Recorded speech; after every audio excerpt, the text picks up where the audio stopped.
What's up, you guys? It's still quite early. I'm gonna go outside and show you what's happened. I think we got like 6 inches of rain overnight, and this is the consequences. All right, so check it out. See the creek? I don't know if you can see it or not. I'll show you in a minute, but check out my backyard now. And the pond has merged one with the creek. It kind of back floods through there and this stuff. It's like a spillover, a relief. It literally kisses our doorstep. See? House. So yeah, it gets close. However, you know, there's the benefits and then the downside of living so close to the nature. You know, it provides us with everything we need, abundance of stuff, you know, from turtles, turkeys, frogs, chubs, sunfish, bunnies, squirrels, you name it, hawks, owls, bats, all within just our backyard that we've noticed. Not to mention different types of ducks, like mallard ducks and whatnot ducks, and geese, Canadian geese, herrings and cranes the other day. A little batch of cranes came here and made a whole bunch of awesome noise. I mean, you've heard them before. Anyway, something like that. Anywho, you know, so like I said, a trade-off from having all this and your doorstep, you also get a little bit of this, a floodage. Let me show you more. Okay, so here's basically my home, and check out this creek. This is just one of the nodes of the creek that swell up beyond and above. And yep, it delivers this. This is the main creek right here, which is swelled up to the brim, as you can see it. Yeah, it doesn't take much for it to kind of jump over, but another foot or so. It has happened once before, and it just, you know, continues on that way, so it's no big deal. But yeah, it is pretty serious, so I'll show you more. By the way, I don't know what I taped or I didn't, but yeah, you can see the spilled creek. There's my house. The creek is right here. This is the spillover from back there, and there's the main creek. It's just like a raging river now. You can hear it. So this is where it turns. Yep. And as it turns here, it spilled out and over. So as you can see, this is where it all spills out, spills over. It basically drowns all this, you know, flat land or neighboring land to the creek, and kills everything. I mean, all the newborn, you know, little, that's where it spills back here towards my house.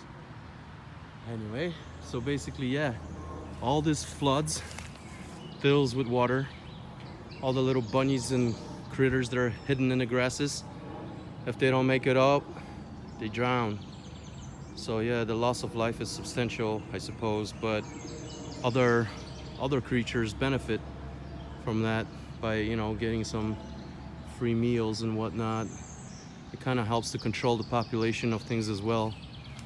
So it is what it is, but like I said, nature's laws, we can just abide by them, sort of confirm, you know, instead of try to fight it.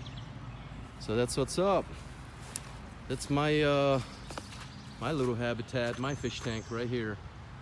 My fish tank just had a water change, and it's brought in a ton of food, and there will be, I'm assuming, ton of action as far as, you know, what's going on in here. The other day I taped a turtle escaping the pond, so there may be a new turtle in here already.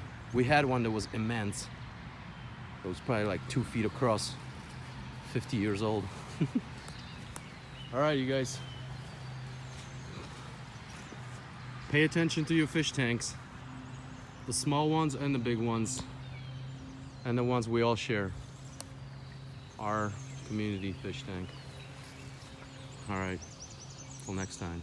Hey, you guys, so apparently the landscape has changed a lot in my fishing hole over here. Check it out. This tree behind me went down. All this during the latest flood. So let's see if we can catch something fresh. Hey, today was one of those rainy days.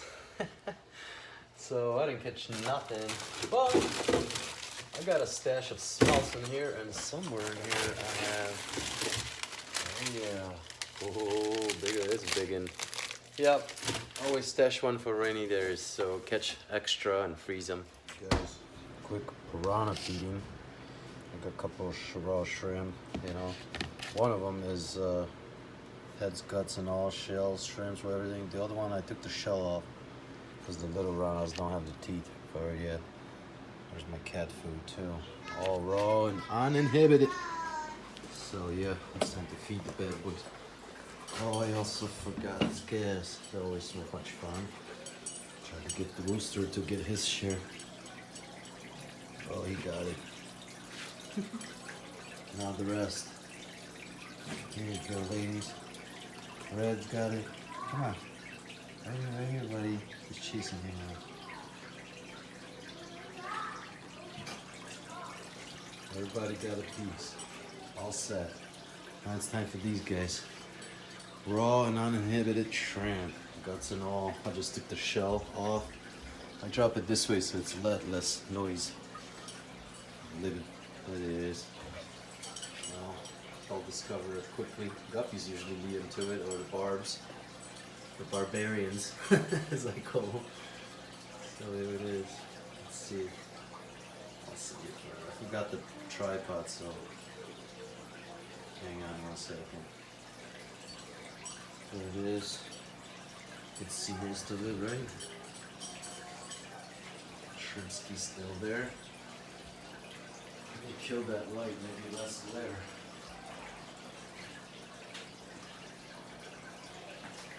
Yeah, it's a little better and whatever. But it's actually good light from the other thing. We still haven't came to it.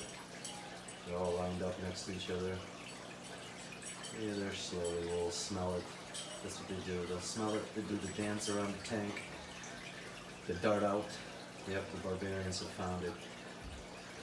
They're on it. Just a matter of seconds before they're on us. Here they come. Yep. Just like the other tank.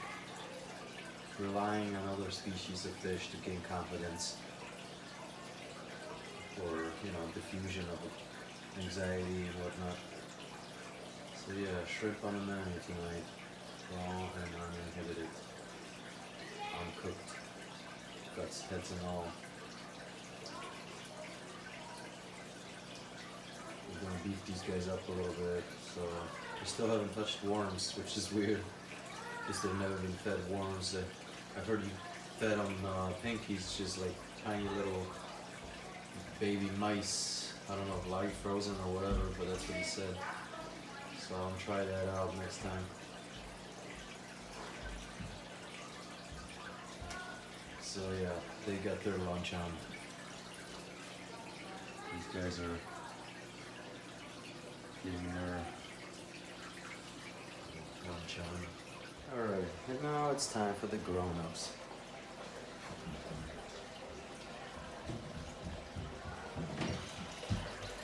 Not gonna frost. It is what it is. Some will float, some will, you know, drown. Shrimp gets it first.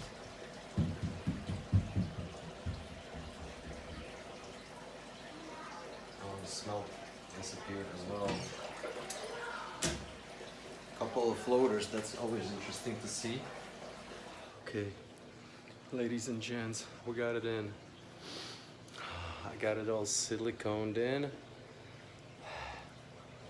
I don't know what's the good angle, but that's the story. It's in 24 hours or so.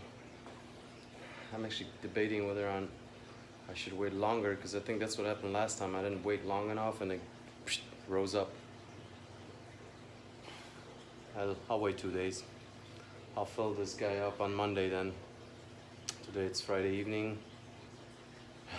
Got it. some other projects I can do. Meanwhile, I'm gonna set up the canisters. There you go. There's another project. And then I'll move on this guy, paint the base, the pedestal, or whatever stand, and then work on the tank itself.